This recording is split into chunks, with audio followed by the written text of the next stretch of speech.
Good evening, and welcome to the State Library of Western Australia.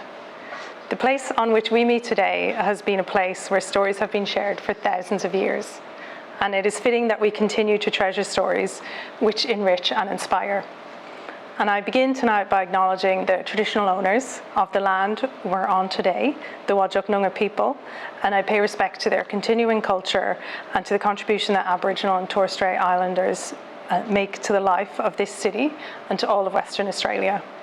And earlier on today, in this room, there was some elders here, and we were looking at some of the records that's held in the library about their lives and their parents' and grandparents' lives. And it's really important what the library does. And there's a lot of knowledge here, and yeah. So that's just one aspect of what the library does with records, but we're going to talk about photos tonight. So I'm Una Quigley, Senior Exhibitions Coordinator at the library, and I also have Jenny Rayner, Librarian in the Collection Services Liaison, Acquisition and Description Team. And Sharon Jones is going to be talking after us, and Sharon's a photographer and also a committee member. So I'm going to invite Jenny to talk. Then I'll talk a little bit about the Narrative Award, and then we'll have the pros come in and tell you how to win.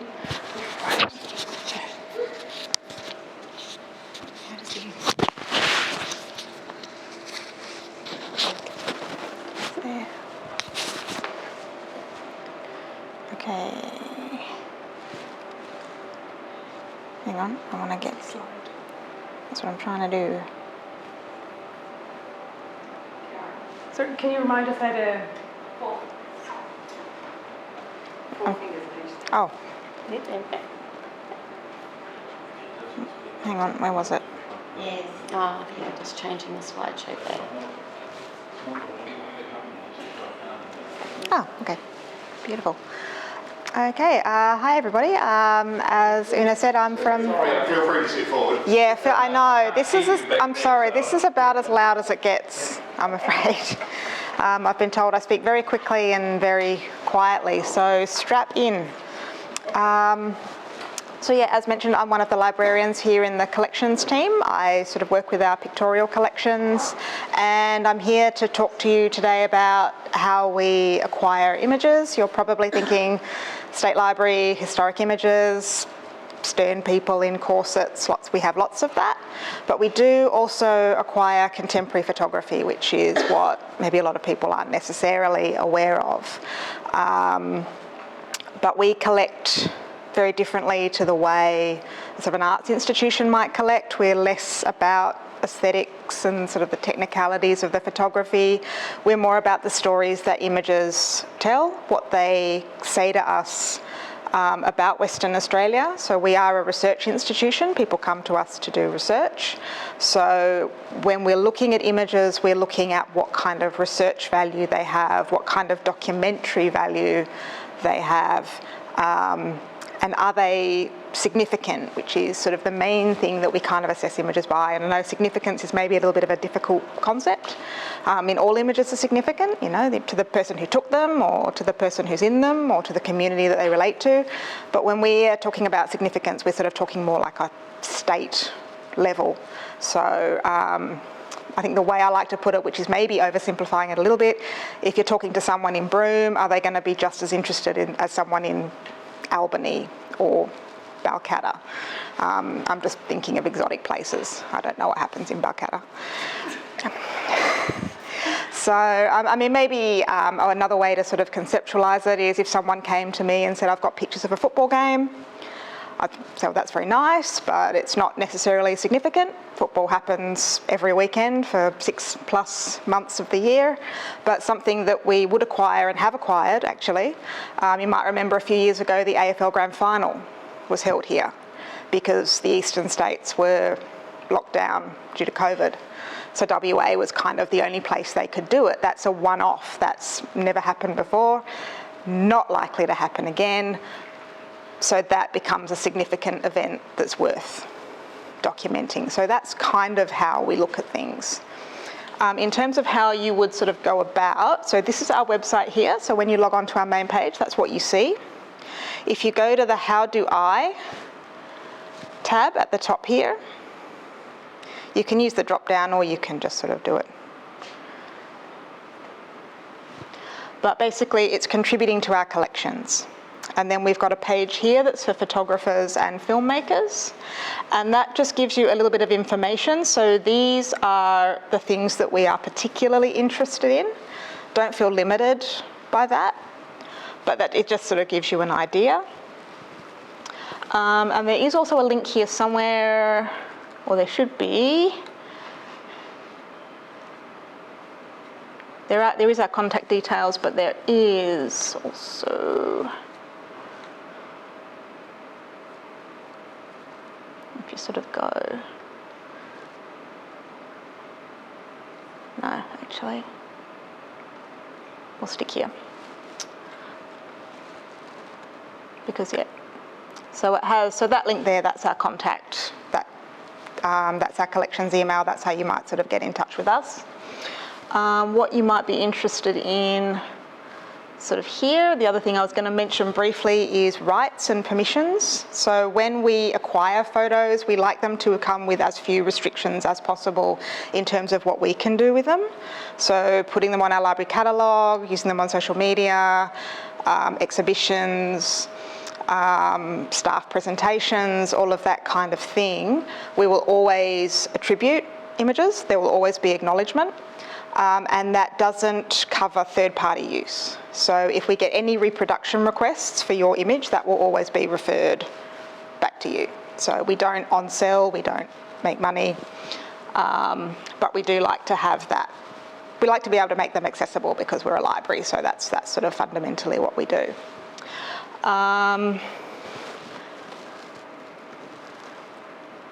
So the other thing that people might ask is, do we purchase images? We definitely do. I'm a big believer in, that content creators should be remunerated for what they create. We just maybe just have a bit more of a stringent kind of selection. Like it would have to be something that we really want. But look, you're always free to contact us, ask questions, just find out sort of what we think. We really assess things on a case-by-case offer. It's sort of difficult to say yes, no, until we actually know specifically what you have for us. So I think that's it. If anyone has any questions? No? Yes. Oh. I've always got a question, sorry. Years ago, actually, the library contacted me and because they were interested in my farming photos. Oh, okay. And I farm at Cunterden. Yeah.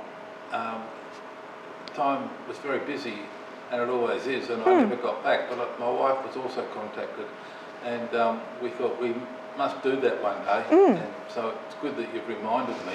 Yeah.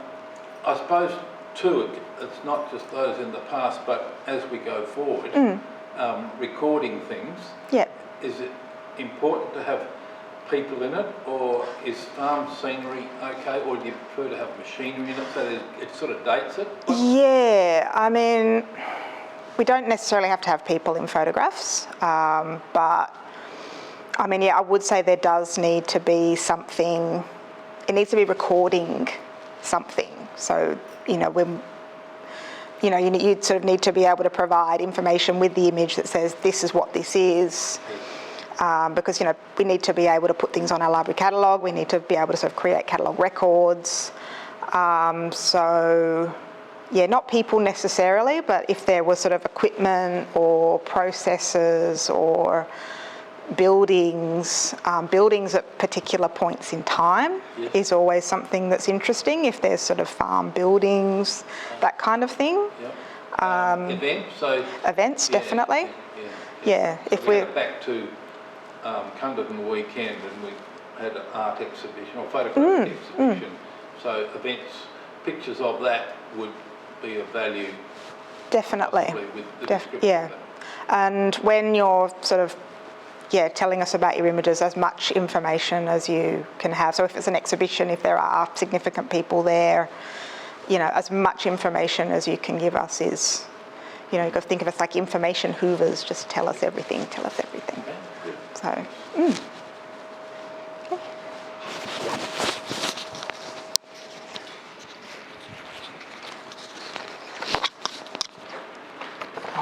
Thanks, Jenny. And expanding on what Jenny was talking about, I'm going to now talk about the State Library Narrative Award, which is one of the categories in the Ilford Orloff Awards. So it's the idea that what would be a photo that would evoke something of West Australia.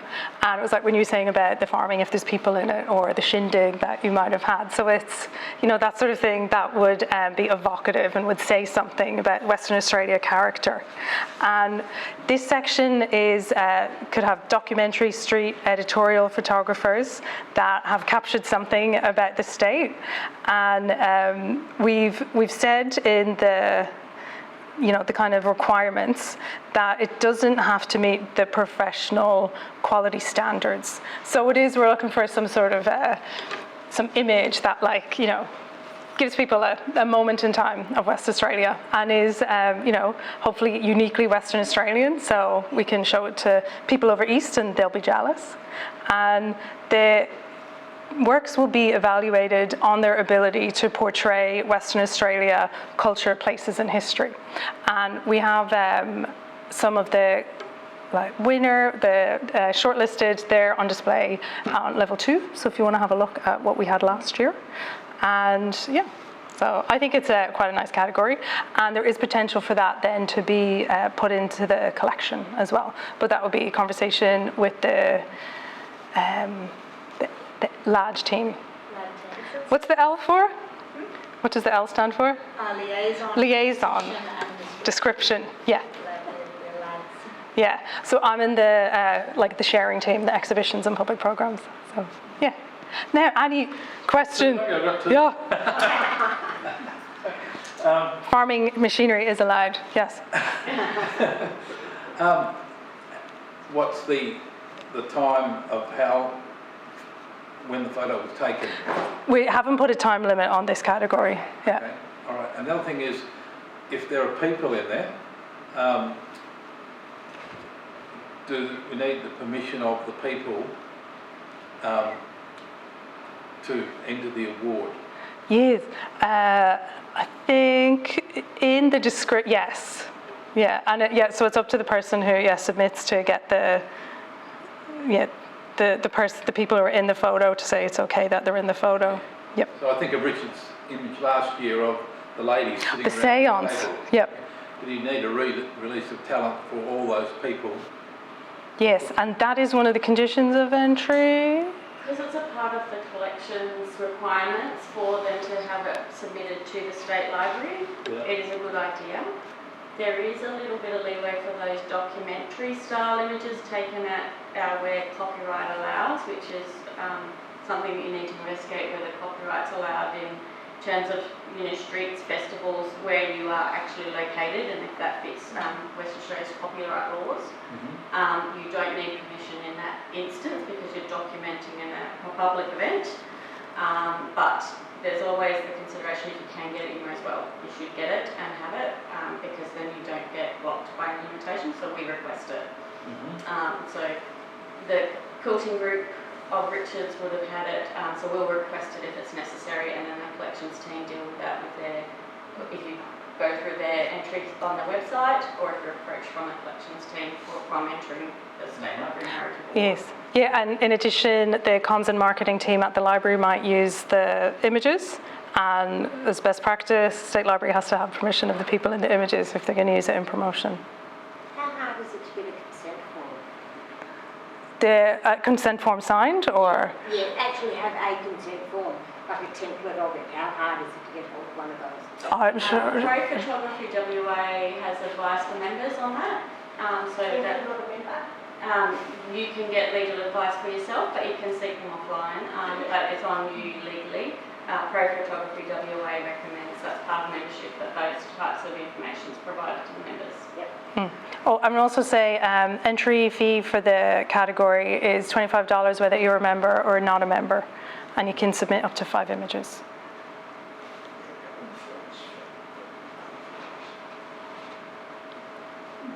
Yeah. Any other questions there?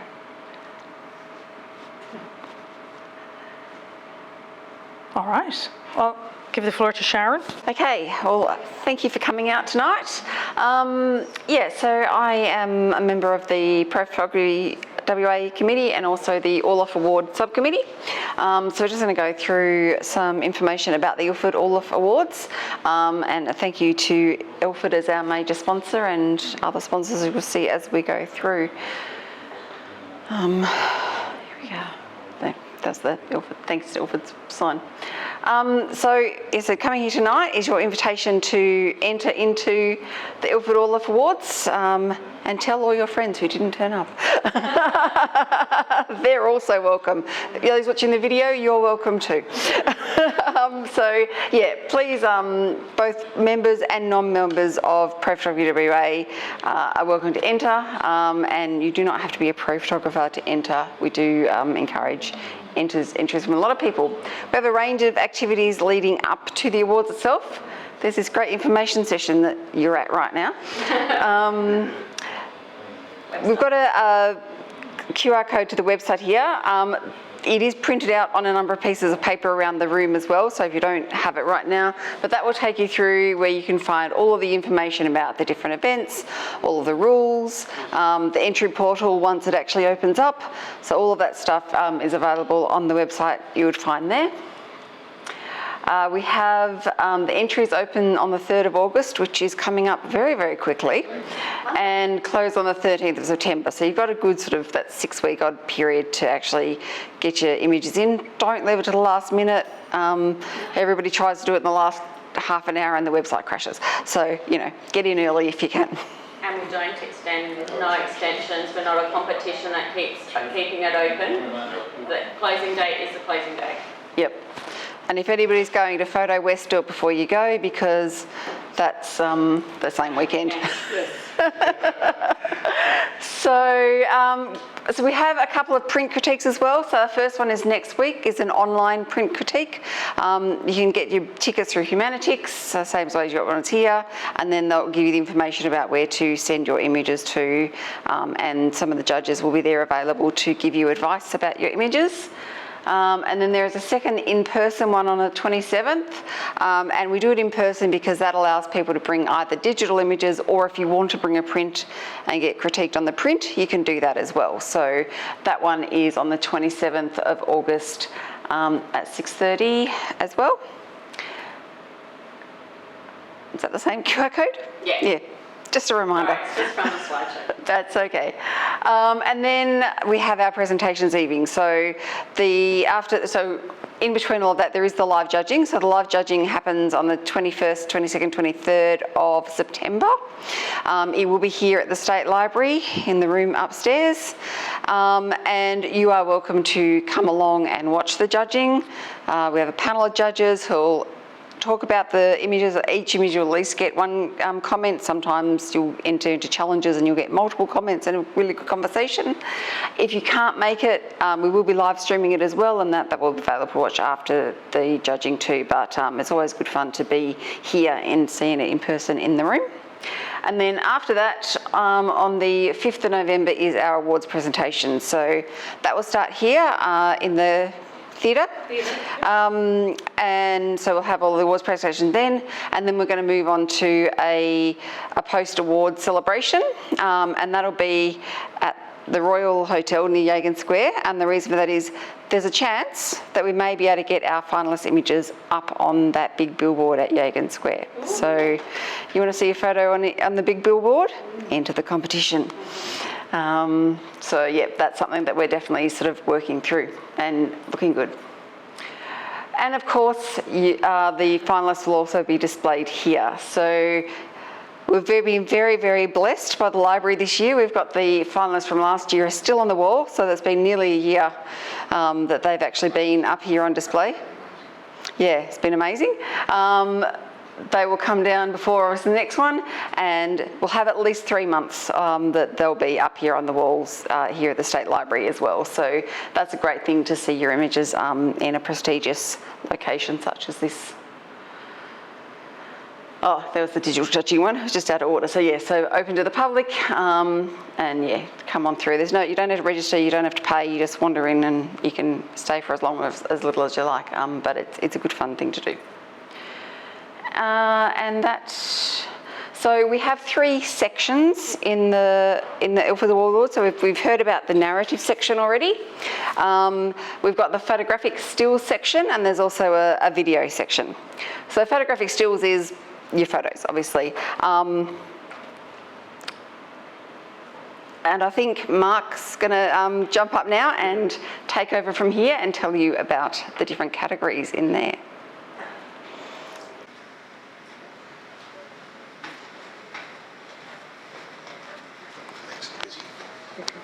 Thank you. Tuck this somewhere where it doesn't.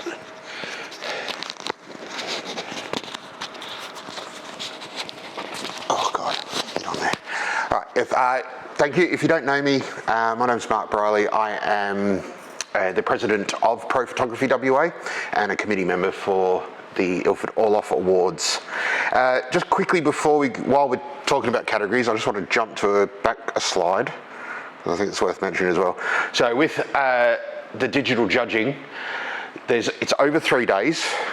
You will be notified a schedule once we have all the images and we work out how many images per category, and we put it all in, what day each category's be on. So you will get notified of that you don't just come along and hope for the best that your category's going to be on that time. So there'll be a full schedule telling you what time, what day, and everything like that. So Approximately a week, a couple of days after entries close. yeah, we need the entries, then we work it all out, work out the judges' availability, all that sort of stuff. There's a lot of behind the scenes work that needs to go into it first.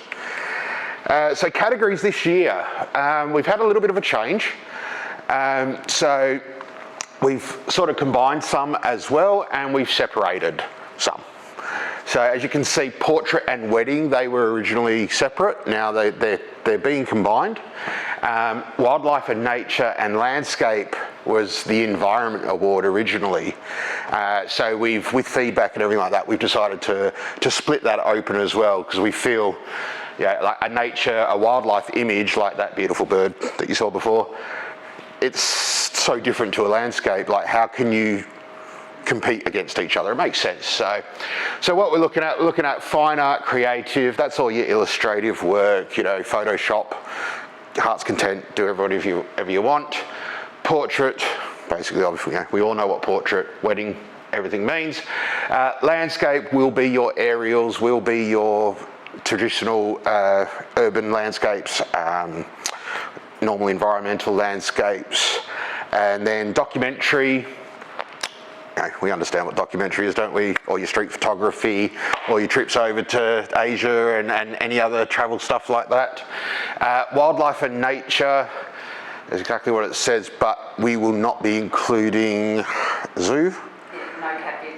No captive animals, that's the correct term, sorry. No domestic, no captive. No domestic, no captive. So if you did want to put like pets, that would have to go in portrait. Yeah. All the rules are there. Any questions? Yeah, yell out questions while we're going if you have any comments or anything like that. Commercial and commissioned. This is your architectural buildings, stills photography, products, fashion photography, things like that. Commissioned being you've been paid for that particular shoot that you've done. So fairly straightforward. We have the rules, we have a blanket rules that combine with everything, which is all here. And then we actually have category specific rules as well. Okay, one of the awards is the Student Award. Now this, as you can see, is only for people that are actually studying, the photography or video certificate 4 level or higher. Now, your images will not be judged separately, they will be judged in with the rest of the category. So you'll be up against everyone else. The judges won't know either.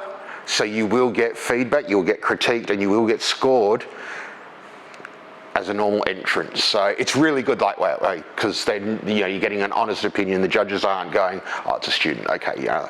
So very important that, and then once they've done the judging, then those student images are then taken out, and we know who's to be judged that way. to be assessed for awarded, yeah. Cool. Good old Ilford. We promote them like mad because they are the naming sponsor of the awards, so we have to. And they're awesome, obviously.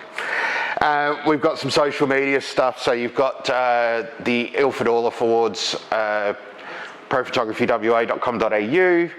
Everything you need to know will be on there. Things we've discussed, all the rules will be accessed there. Entry portals will be there. It'll all go through Humanitix, the entries. The way the entries work as well is you'll submit your entries, you'll choose which ones you want, portfolios, singles, and then you'll be given a receipt number. And then you go back to the website and upload the photos with your receipt number. We'll go through that. Okay, sorry, you're going to go through that later on, sorry, I jumped. Was obviously any information will be out on the Pro Photography WA Facebook socials, so Facebook and Instagram that we do, and in the Pro Photography WA newsletter, which comes out monthly. So you don't have to be a member, you can subscribe to that if you're not already. You can just jump on the Pro Photography WA page, website, and subscribe to it. Yes, sorry, like I said, ticket sales will all be done through Humanitix. There will be a list of tiers from categories to portfolios, student categories, entries, non-member, member entries, everything like that. So it's all there. We also have this. We also have our YouTube page. You can see last year's awards on there. So if you want to rewatch judging from last year's competition, it's a great way of seeing what the judges are actually looking for, comments that are being made, and there's this will be up there again. This will be up there for you, and I think we've got some other stuff that stays up there. So yeah, rewatching the awards is really good feedback and learning for other people's images, and understanding what the judges like to do. So as we said, entries close Monday, sorry, I'm looking at close as I said it. Entries open Monday, entries close Sunday 13th September. Like we said, no extensions. We've done it in the past where we closed it on a Friday, and we extended it to the Sunday afternoon, and we still had people going at 4:30, 4:50 in the afternoon with problems. So we've decided just give it that last weekend, but please try and get them in beforehand, like a day beforehand at least. I know everyone spends a lot of time, umming and ahhing about an image, and especially when you're doing a portfolio, because there's always that one. You got 3 good ones and a dodgy, and you're trying to decide what you want. So, please don't leave it to the very last minute. Again, QR code for anyone that wants it. And to the State Library team for coming along and sharing with us, and Sharon and Mark there. I'm just going to go through some of the more specifics and entries and the website, just so you can see it and have an idea of, how to enter and what's going on. Some clarifications. If you're going to enter, it's a really good idea not to share your images on social media. Everything that is entered remains anonymous. The judges do not have a name, they do not have a title of the images or anything like that. All they see is the image. There's only 1 or 2 of us that know whose image is associated with which person. So be reassured, if you don't want to share that you've entered and you don't want to share it, no one will know unless you tell them. So that's a good thing. And same with the print critiques as well. It's really important that you don't share that information, especially with judges. Now, we're a very small community, we socialise and so forth. When you're at an event or at the judging or anything, it's really important you don't go and ask specific questions about your images or your image being judged, because if you are a finalist, you've identified yourself as the owner of the image. Same with the print critiques. The same judges that are at the print critiques may be on your panel judging your image. There is no questions, you're just hearing what the judges discuss at the print critiques about your images. And the print critiques are more designed for you to get an idea of you know, do we feel this is professional practice, or do we feel this may be awarded? It's not necessarily always a score that you might receive, it's just kind of some advice or some suggestions, which you are welcome to take on or not. It's up to you. But you might put in 6 or 7 images and go, oh, those 4 kind of went well. But when you actually put them in the judging, you've got a different panel in front of you, so it's very subjective. So just be aware of that.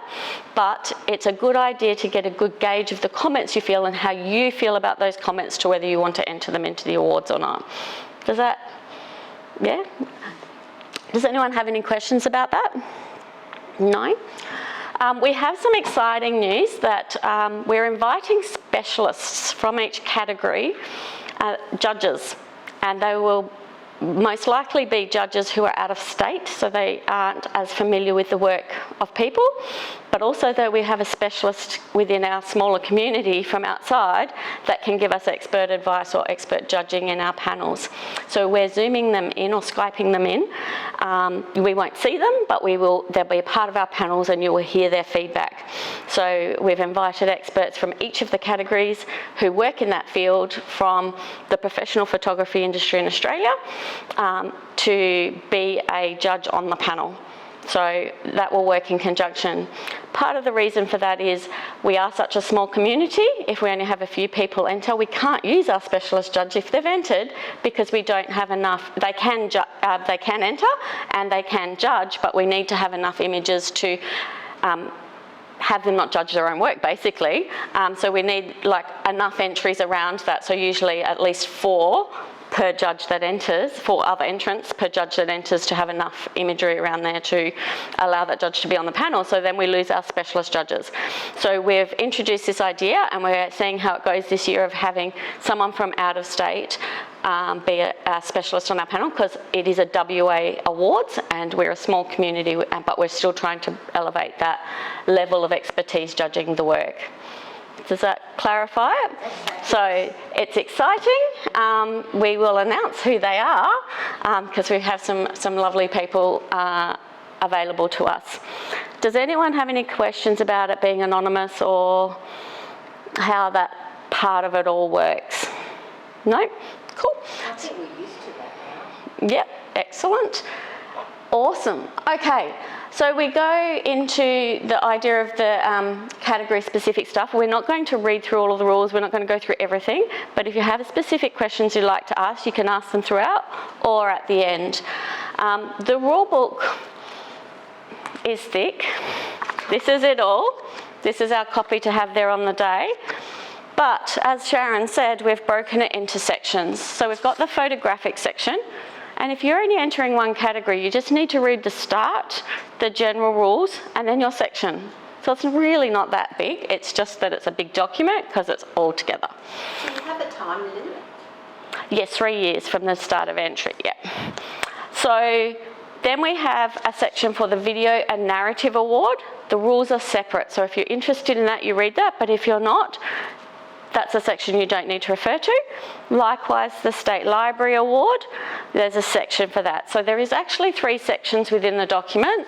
So but we don't encourage you to just hit print when you look at the, on the thing, but we do have some here to look at and refer to tonight. So once you get in there, we'll have a look online in a minute, but there's a lot of information in there which we'll go through now about the details of that. As Una said, the State Library Award, there is no time limit on that one, and we've been through some of the conditions on that. Is anyone here tonight interested in the video and media section? Okay, I'll cover that at the end for our video. We're uploading this to the portal, so we will allow people to hear about that. But our sponsors and our industry is excited that video is becoming a major part of it, and we'd like to reward single operators and collaborators up to 5 people, but the person who enters must be the main idea person of the video. So if you know anyone who's in videography and wants to submit a video of under 5 minutes, it's a really cool prize. There's $1,000 from Nikon, in product purchase through one of our camera stores here in WA that is available. So it's a 5-minute submission, up to a 5-minute submission. It doesn't have to be 5 minutes, but that's the maximum time limit. So if they have a longer piece, they can give us a abbreviated or abridged snippet of their longer piece. The types of work we've seen before are usually like wedding videos, documentary. Pardon me, we had some documentary videos, and then we've had some commercial work as well. And we've got some excitement in the social media space as well for some of that commercial advertising, because that's what businesses are engaging now. So we're covering those areas.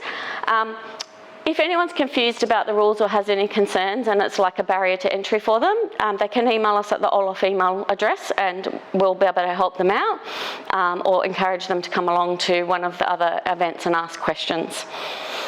All right, so onto the photographic rules. Before we actually look at the categories up here, I'll just move across to the, we've lost it, we'll find it again, it's all right.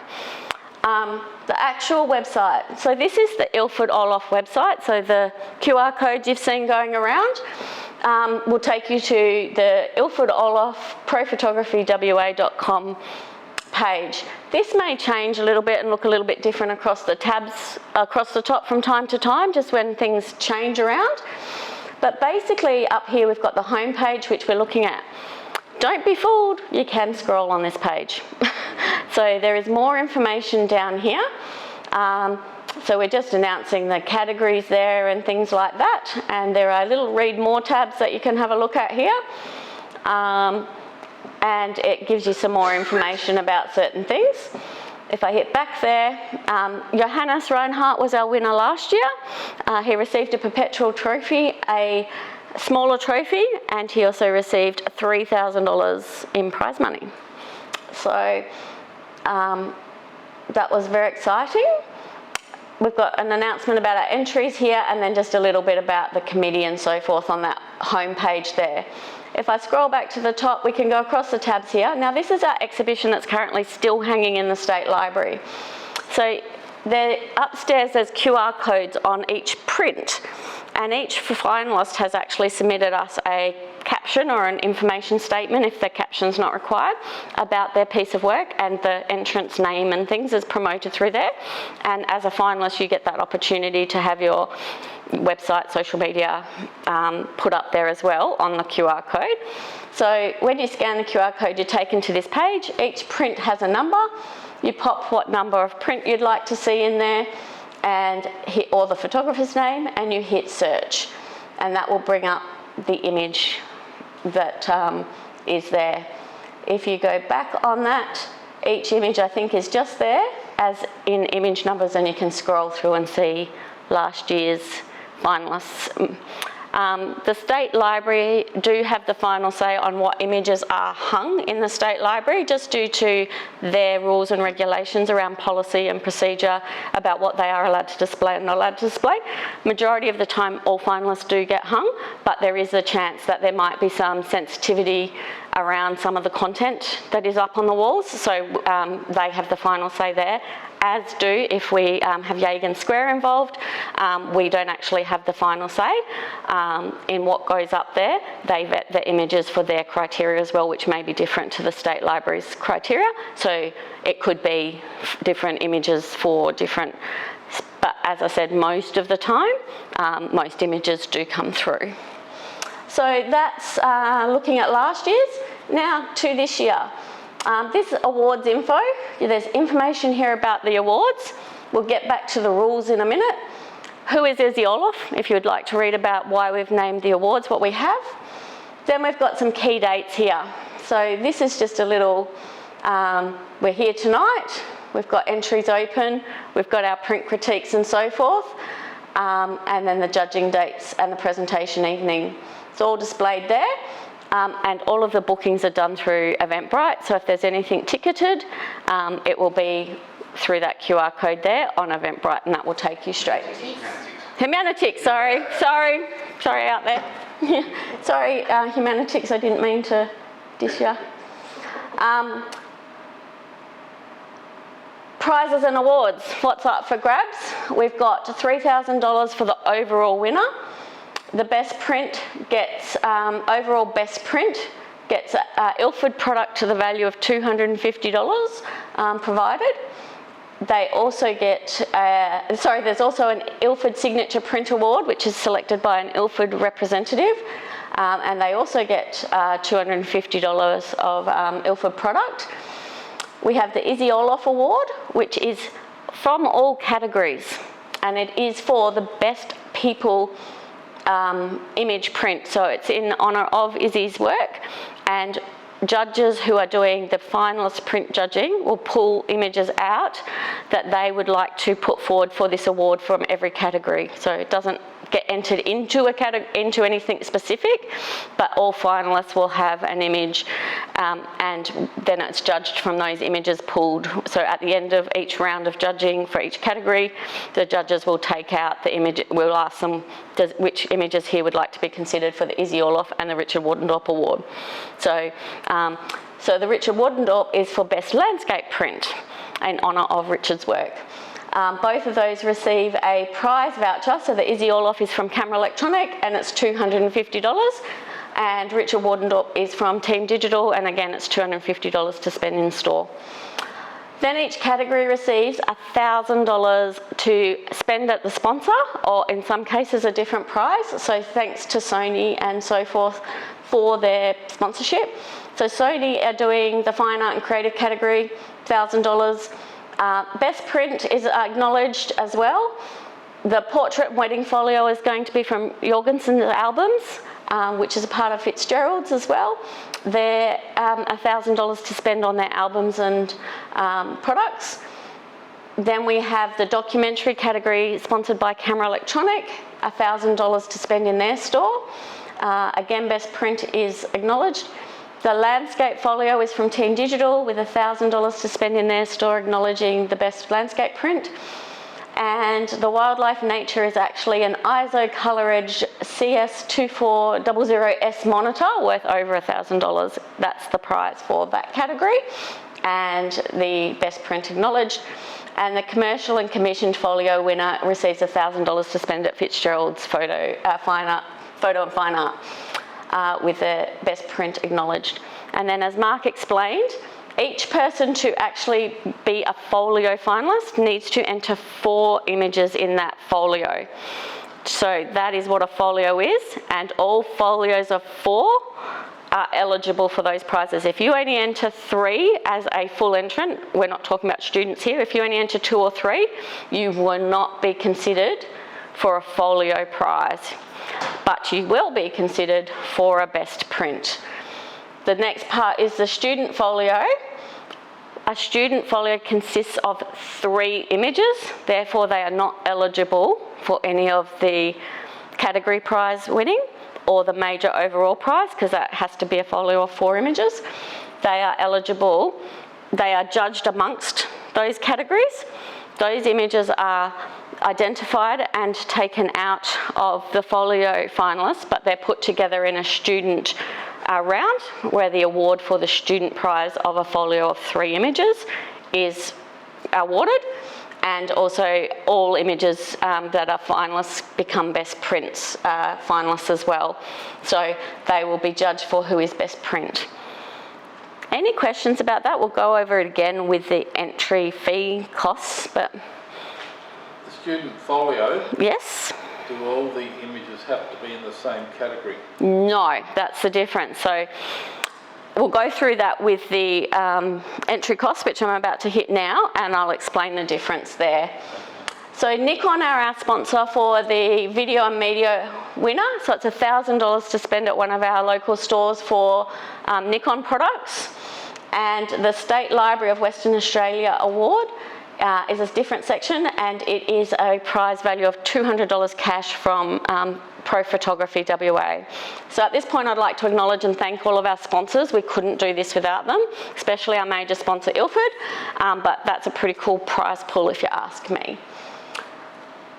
So we'll pop down to the next one, which is, there's some old work there, and click on all of the links within too, you'll see the previous winners and so forth for each of those.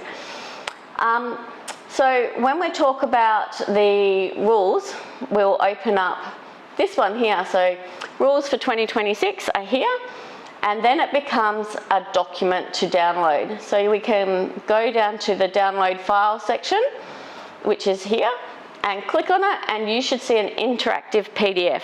So this is all of your pages. It might come up slightly differently formatted for different programs, but it should look something like this. And there's a table of contents. So you know how I said it's really big? You can go through and just click on which one. So if you're only going to enter wildlife, we would ask you to read the general rules because that applies.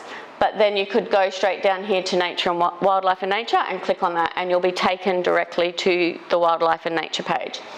As you scroll back up, if you want to get back up to the top, you can click this little link at the bottom to just get back to that table of contents page rather than play the scrolly game. So hopefully that works for you and it's very easy. It seems to be going well here, but we will just click into this. We've seen the key dates. We know the sections now that there's 3 different components to the awards. So we'll just look at the entry fees here. So this is available within the rules and you can see it. So if you're entering the photographic stills section, there's a member price for the Pro Photography WA members, and there, because Ilford Orloff is a subcommittee of Pro Photography WA, and our members benefit from that. So if you're entering a folio of 4 images, it is $80 per folio if you're a Pro Photography WA member. If you are not a Pro Photography WA member, that's $180. Look at the membership fees, but it will not be open for membership the week before entries close, at least. So if you'd like to consider becoming a member, make sure you do that well in advance of trying to enter the awards and trying to utilise the member's price, because there is a process that it's going to take, and we will not get them processed if you do it the week before the due date of the actual award images. So each person can enter up to 2 folios of 4 images in each one of those categories. So if you'd like to enter 2 different categories, 2 different folios in fine art, you can enter 8 images, but you actually need to tell us which 4 images sit in this folio and which 4 images sit in this folio. It's not just your best ones go up, it's you identify which are groups of images to represent your work. So then if you choose not to enter a folio and you just want to put an image in, you can do that, and it's $25 for a member and it's $60 for a non-member. You may enter up to 3 single images per person per category. So I may choose to enter 2 folios in fine art and creative, and then I might choose to enter 2 documentary single images. I can do that. You could choose to enter folios in every category if you would like to, and you can do 2. Does anyone have any questions about how that works? What? So I'm a student member. Yes. So if I put in a folio, it's $35 per folio, right? The student down here, yes, is 30, but it's up for the student award only. It won't be up for any category folios. Okay. So you can choose to enter as a student, being a student, or you can choose to not enter as a student and enter as a full member if you would like to, because they're judged in the same way. That is the individual's choice of whether they decide they want to enter as a student or not. So then you just move up to this pricing range up the top. If you enter as a student, you will be competing against the other students for the award. If that's what you'd like to do, you're more than welcome to, because you need to be studying a qualification to be considered a student for these awards. Yeah, I have to enter as a student. It's part of the course. Yep. So, and I'm a student member. Yes. So it's $35 per folio.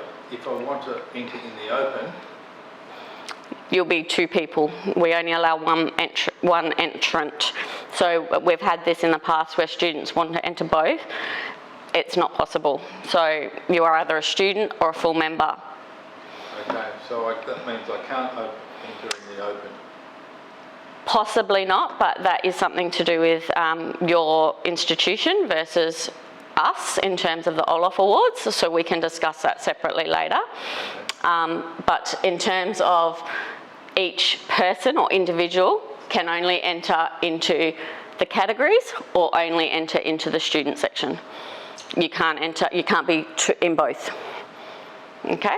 That's worth knowing. I don't know whether Mark knows that, but there were some students who I think were in both last year. No, there wasn't. Absolutely not. No? Okay. Yeah.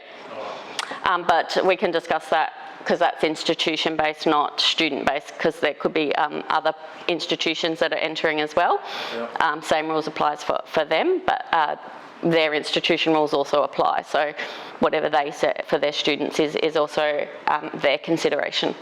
Thanks. Yep.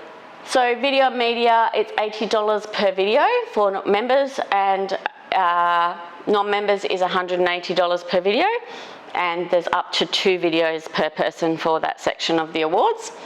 And then for the State Library Narrative Award, it is actually $25 across the board. You may enter up to 5 images per person, and there is no folios or anything involved. So your 5 images can go into the State Library section, and there is no time limit of when those images were taken. Any other questions on that one? No? So the general rules then go into the competition rules, and as I said, there is general rules about entering the awards. The main one being you must be a resident of Western Australia. You must have your images taken within 3 years, and that is all components of any images, even composite work. So even if it's a texture or a overlay or something, and all things must be photographic in origin. They cannot be non-photographic. They must be made by the official entry portal online, and if your internet goes down on Sunday at 4 o'clock, I'm really sorry. So my suggestion is plan to do it the Friday, the Thursday, and that gives us time to help sort out issues with things like that, and we can work with you. Sunday afternoon at 4 o'clock, we probably can't, because if we have 20 people doing that, we're only a very small committee, so we're very limited in what we can do. So if you're having issues or you want to, let us know. Images must be distinct from each other, so you can't enter very similar images across the same category, so they must be fairly distinct from each other. So if you've taken a wide shot of let's say a ballerina in a vast landscape, and then you've done a headshot portrait, they're vastly different. But if you enter the ballerina doing one move and then another move, they're not vastly different. Does that make, yeah? Cool.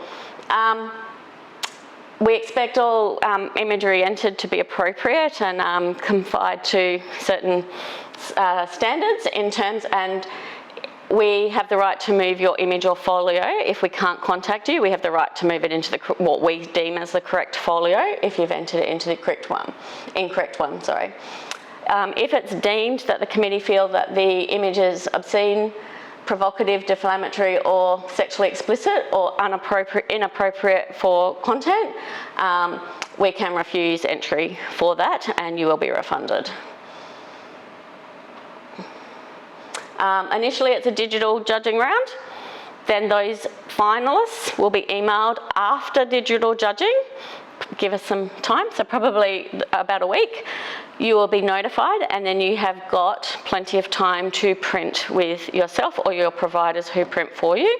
Then they are run through a non-public judging round, and all of the prints are judged and assessed through the print judging round. We've talked about folio or single images, but it's all written there, so it explains through there. So any questions about any of that? No? Cool. All right, so we'll jump back out of the rules by just hitting back, and pardon me, everything you should need to know should be here, and I was pretty sure our email address was down here. There is an awards email address, so if you're having any issues with anything, you can contact us through that. I'll make sure that that's up there and clear. This is where you will enter. So as Mark suggested, it's a Humanitics link that you will pay for your entries for first. Once you've paid for, I want 2 folios in this and 2 single images in that and 1 State Library Award image, you will then pay, you'll get a receipt number. Then when you come back here, it will give you a link to come back. That's where you'll upload all of your files. So it'll tell you to be ready with the appropriate size files. Down in the rules further down, there is another section in that pages there that will tell you what the file specifications are and things like that. So if anyone's got any specific questions about those, we can go over them.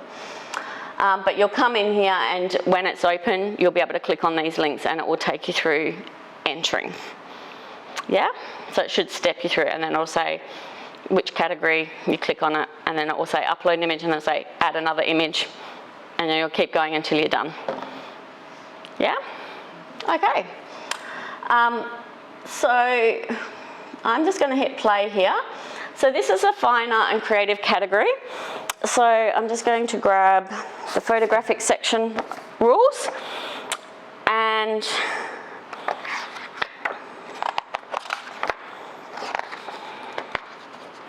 we have, this is a category that will allow, the clicky thing's better than trying to find the page in here. So we've got fine art and creative category. So these categories, are all of them are to be read in conjunction with general rules, and where something is inconsistent, the category rules will override. But in most cases, we've tried not to make that happen. But this is where, if you've got work that's been post-produced or fine art work goes, or alternative processes.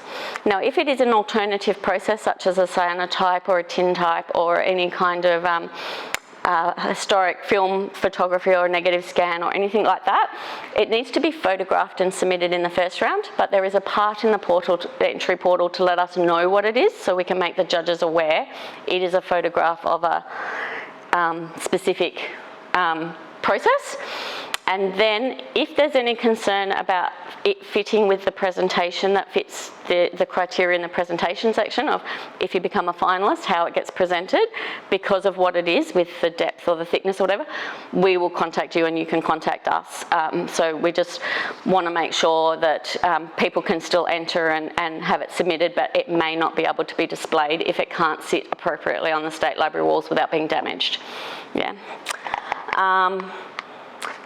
So fine art is fairly lenient, no AI, but other than that, there's post-processing allowed and all sorts. Then we get to, oh, we're not playing still. Sorry, we'll go to,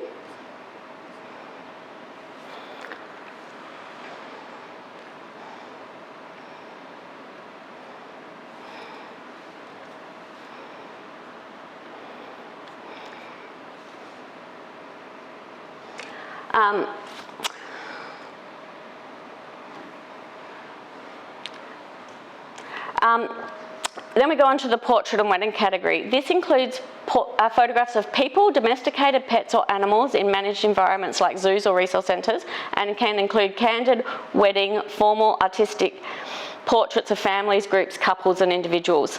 So there are specific rules here about editing. It is not completely restrictive, but if you are a documentary wedding style photographer or a documentary portrait person who doesn't do head swaps or heavily detailed work for your portraits, you can enter them in the documentary category. So if you have very restrictive editing processes in what you do because you feel you're a documentary style wedding or portrait photographer, my suggestion would be to enter those in the documentary category versus this one that allows manipulation and head swaps and that sort of thing. But other than that, is there any questions about that one? No? Okay. Then we have documentary category, and this is images that are observed, meaning they are not posed, fabricated or directly influenced or directed by the photographer in any way.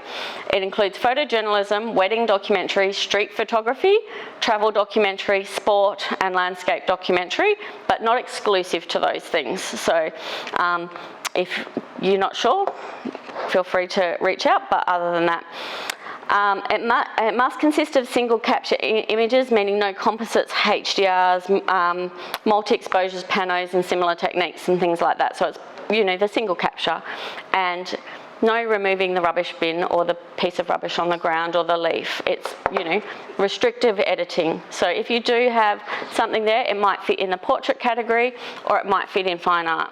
So if you've done some manipulation or landscape or whatever's appropriate.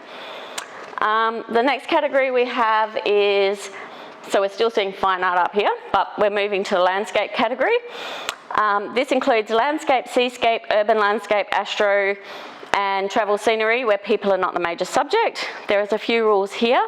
There are some techniques allowed for blending and stacking and things, but in general, there is some in-camera post-productions and things is unlimited. So there's some rules there, so make sure you just cover those off before you get excited about what you're going to enter into each category.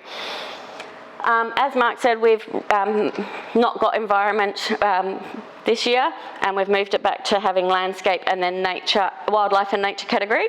Now there are really restrictive rules with the wildlife and nature category in terms of it being animals it's for nature and wildlife, and it's not allowing any animals managed in managed environments, zoos or rescue centres or resource centres where the animal may be in some form of captivity.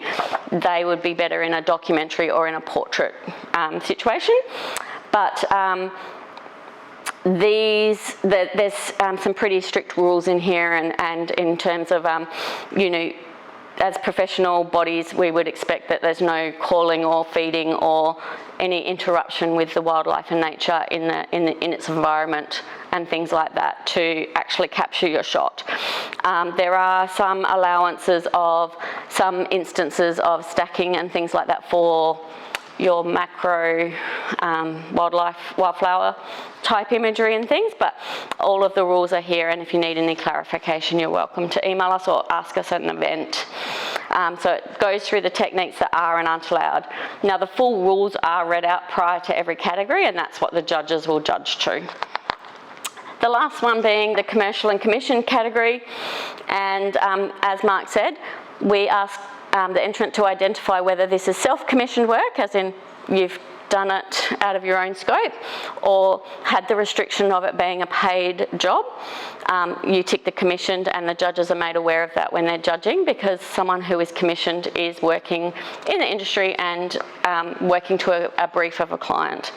So composites and non-composites are allowed, and then there's some computer-generated imagery is allowed in this section, but it has to be non-dominant, and it has to be, there's some rules around that, but there is still no AI in this category either. Now some categories do allow captions and some ask for them, others don't. So just read the rules to see which ones apply to which entries. Does anyone want any more specifics of that for each category? We're all good? Excellent. Now, when you submit your images, there are some naming conventions that we ask you to adhere to so that we can easily categorise all of these images and get through them. And so we've just put some guidelines in the rule book there, so that follows directly after the categories.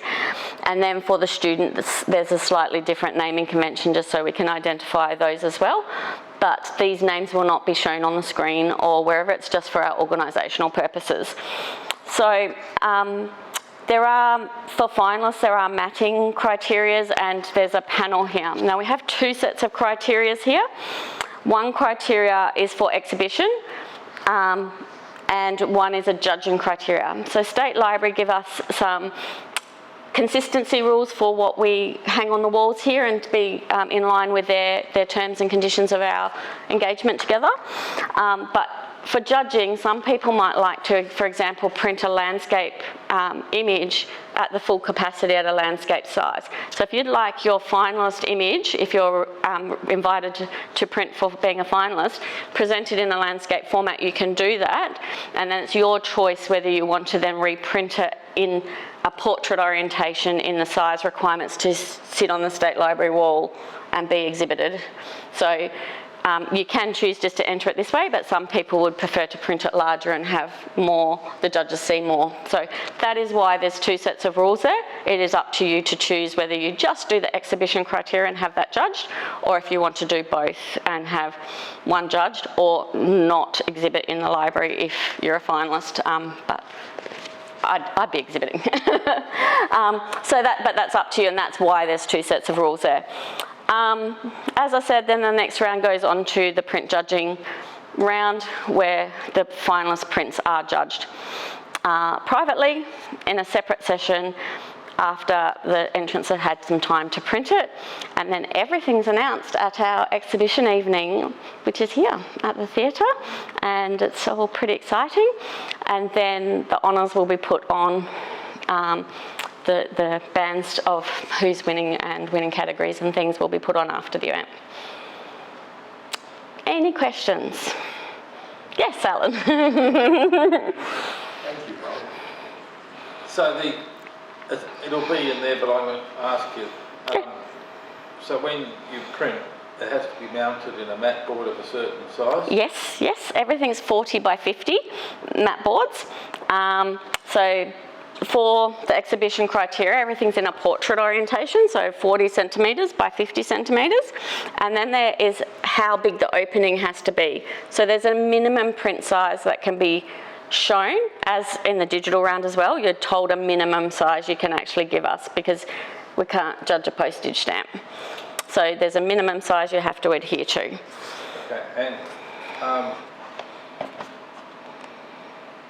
now, That's okay.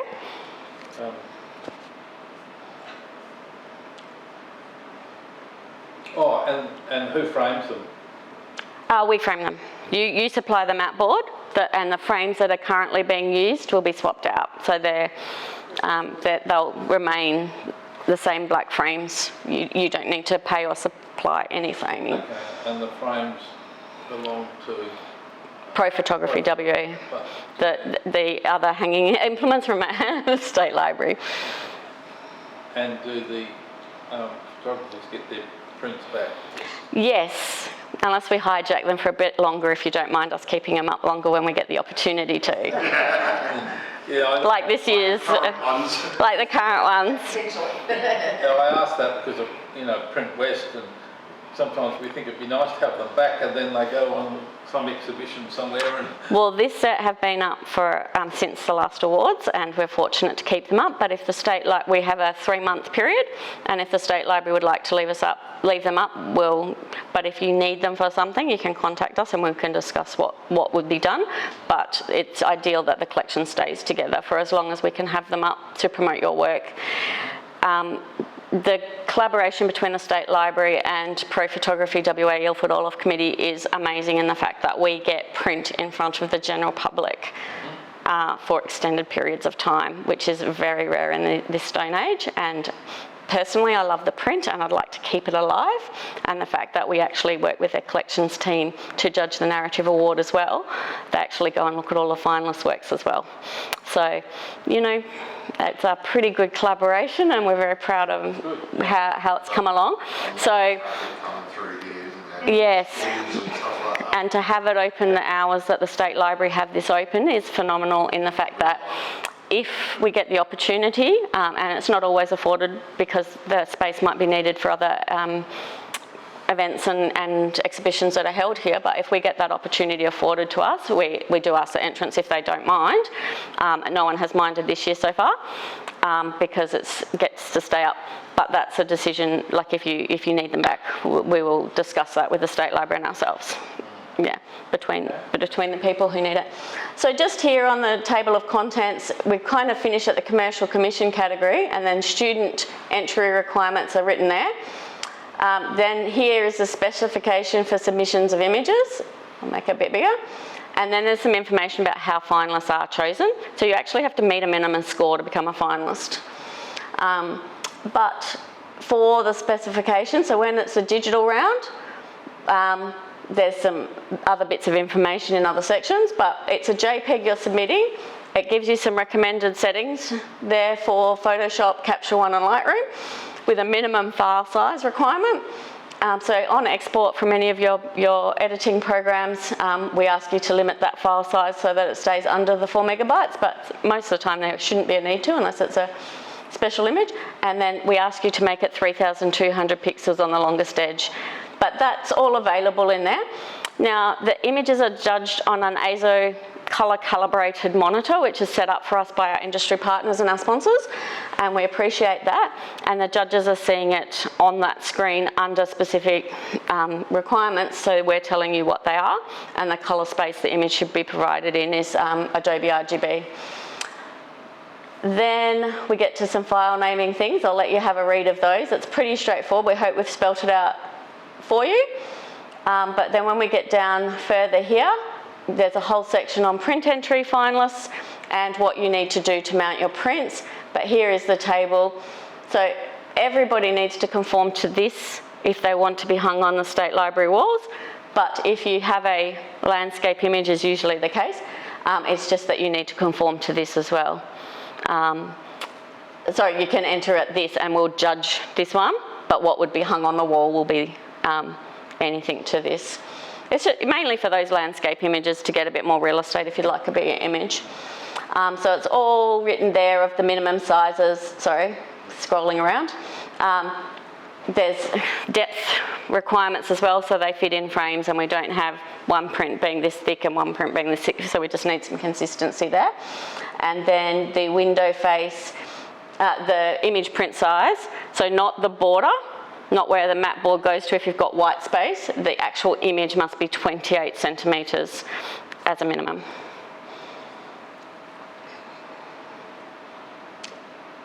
Any more questions on that one? Awesome. If you don't normally print, go see Fitzy's. Fitzgerald's are all about everything he needs to know. He already knows what we need and everything like that, so he'll be able to help. And other industry peers also offer printing, but Fitzgerald's is one of our sponsors.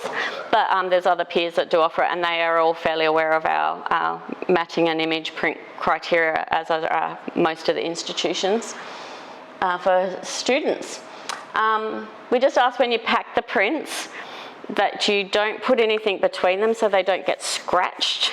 And if you face them into each other, some people try to put the window, the bit that's been cut out of their mat board back in on top to protect it, but it actually scratches them when we get it, by the time we get it, just from the walking around and carrying them and things.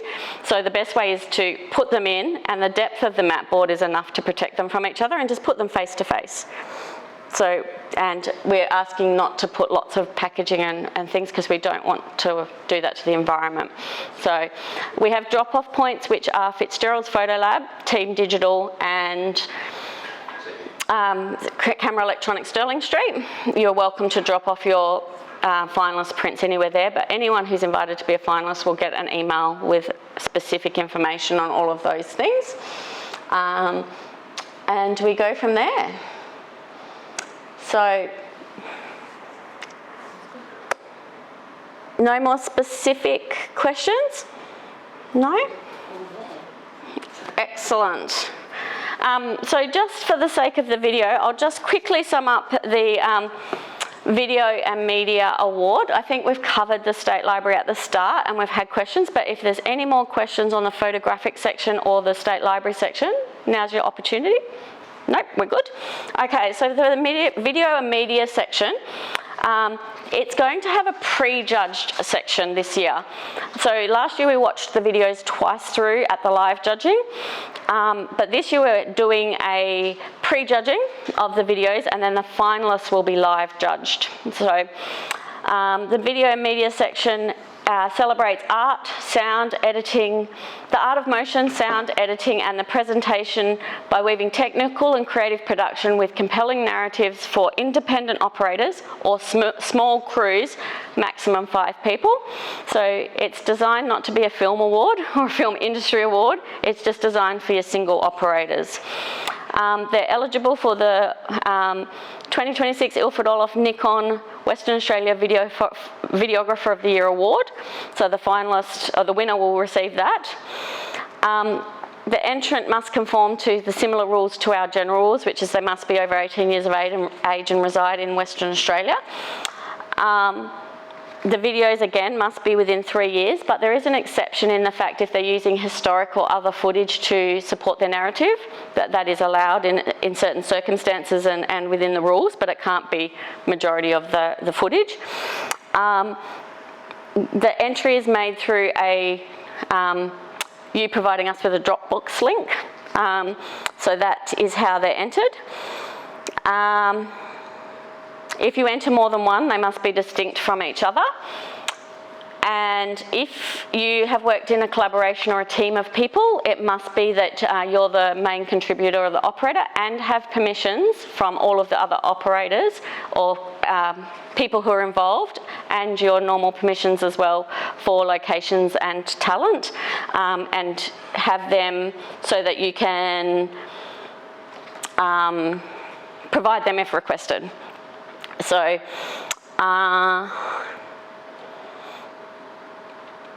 it's all within 3 years as well. It's a 5-minute long video. It's the maximum length of the video, and it can be a cut down of a documentary or other component. Again, no AI, but there are video components that are allowed, and they're specified in the rules. Now, I think that covers most of the work. We have asked you to tell us what type of content it is in terms of checking boxes, but it's more just for judge awareness of where you think your work sits, so they can judge it within that specification, but everything is judged together.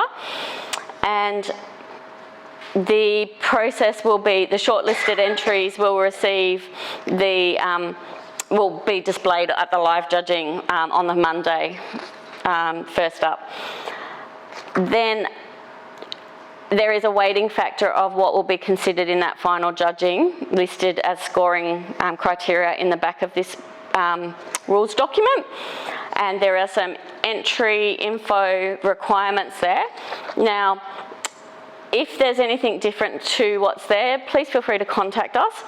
And then we have asked the finalists to provide us with a still image presented the way that the rest of the finalists do, so they can be displayed here at the Orloff Awards and be acknowledged, but at this stage we haven't got a way to show the actual footage in the space at this stage, so we just ask if they would like their work to be acknowledged and exhibited at the State Library, that they provide a frame. If they're having difficulties with that and it's a barrier to entry, we will assist them, so just let us know if that's the case. So that is most of what is provided for the whole awards. Hard for you to bring it all together, and we thank the State Library for their contribution and support with this and time that they're taking out of their days to support us really well.